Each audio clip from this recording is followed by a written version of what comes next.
Hello and welcome back to my channel, Thomas Ashley, and welcome back to my series Candid with Cancer. Thank you to everyone coming back, it's really appreciated, and thank you and hello if this is your first time watching one of these episodes or the first time on my channel. It's good to have you here. Without further ado, let's get straight into my series Candid with Cancer. Candid with Cancer 14, Life After Cancer.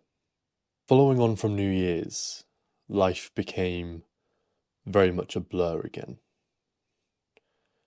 I was using all my energy, or what I had left, to stay afloat. I poured every last ounce into not giving up that night, so I was drained. I had nothing left to give to myself. I didn't know what to do apart from falling back into old habits and running from it, ignoring it because I didn't want to deal with it. I didn't have the energy, the strength, the maturity, or the experience to take accountability. I got back on that track I knew so well, and I ran, and I ran, and I ran. I did try to seek help. I tried to get the ball rolling, but I wasn't ready. Not that I knew that at the time. I wish I was ready. I wish there and then I could have sorted it, could have fixed it, but I didn't. And deep down, reflecting on it, I knew if I didn't get fixed, it would catch up with me again. And I'd eventually get to a point where I'd have to make a decision again, make that choice between life and death. I knew this, but I couldn't face it. I couldn't face it, and I didn't do anything about it. I say this with such ease now, but at the time I was confused, lost. There was nothing ahead of me but everything behind, and somehow I was being overtaken.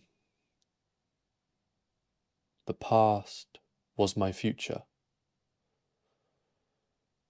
Everything I was doing had all been decided because of my past, and there was nothing I could do about it. The weight of my past was making me sink further and further, and there was no way of offloading it. After New Year's, similar to my cancer, I never understood the severity of it, the impact on me and others. I just brushed it off as though it was nothing, just a blip on the screen, a rogue error that wasn't meant to happen. But now it's gone. That's what I told myself. But the impact was everlasting, similar to my cancer. You get saved, and you'll forever be grateful, but then you're just expected to live your life again, as though nothing happened. A huge elephant in the room that you can't talk about, let alone to anyone else.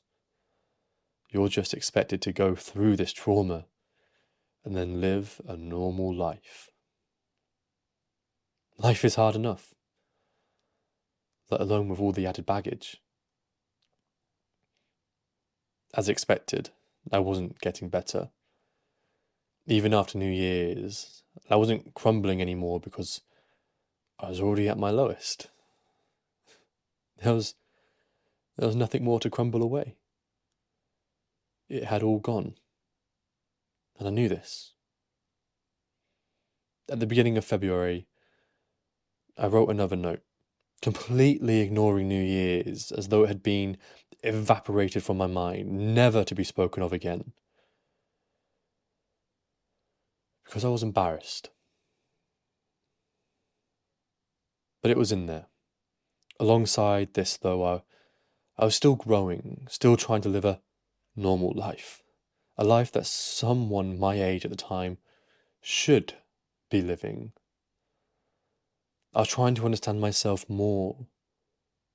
I wanted to, but all I could do was argue against myself. There was no understanding, just more confusion between positivity and negativity, going back and forth in myself, trying to justify it all. So much I need to say. So much I want to say, but I just can't. Some things are because I am way too scared to say it, too scared to embarrass myself, to be judged, to overthink and then worry about it, to blow something out of proportion because it is what I always do. However, the other things I literally just can't say, and I don't know why. I don't understand it because that's because I don't understand what's going on inside. I don't know what it is. If I can't understand it myself, in my own head, how could I possibly be able to say it? Then assume someone else does.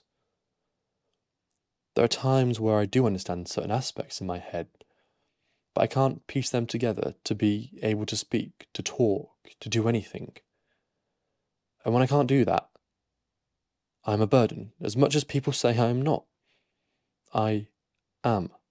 How much easier would it be for people if they didn't have to worry about me? Knew that I wasn't around, either panicking, worrying, stressed, angry, upset, confused, and then try and say something to them that I can't even say. That's most likely pathetic, or weird, or just me being me.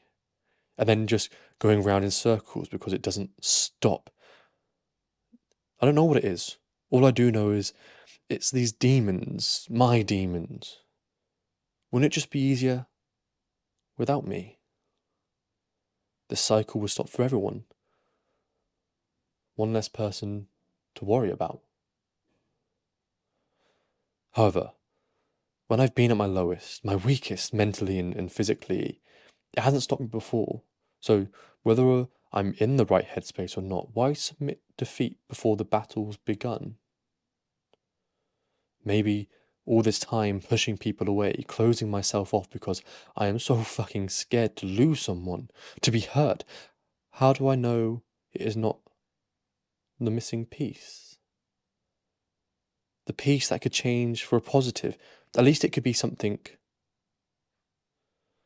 Just maybe letting people in is what I need. Maybe just being more me.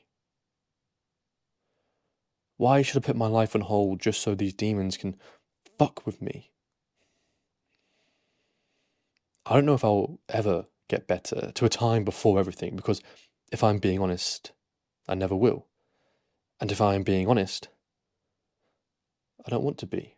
I'll never be the same. What I am feeling now is me, as hard as it is, but if I put my life on hold, not knowing what the next day has for me, I could be stuck in this cycle forever. Even though it's shit, real fucking shit. I've got to keep moving forward in whatever direction that is. I just don't know that direction. And that direction is always the wrong direction. It holds me back. I know it does.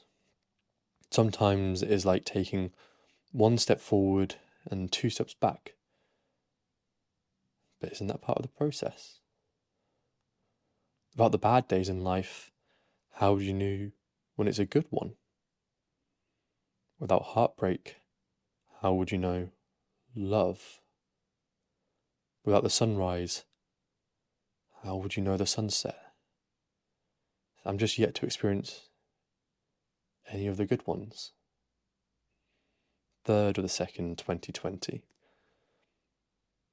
Shortly after this, as we all know, the pandemic happened. And that was another obstacle we all had to face.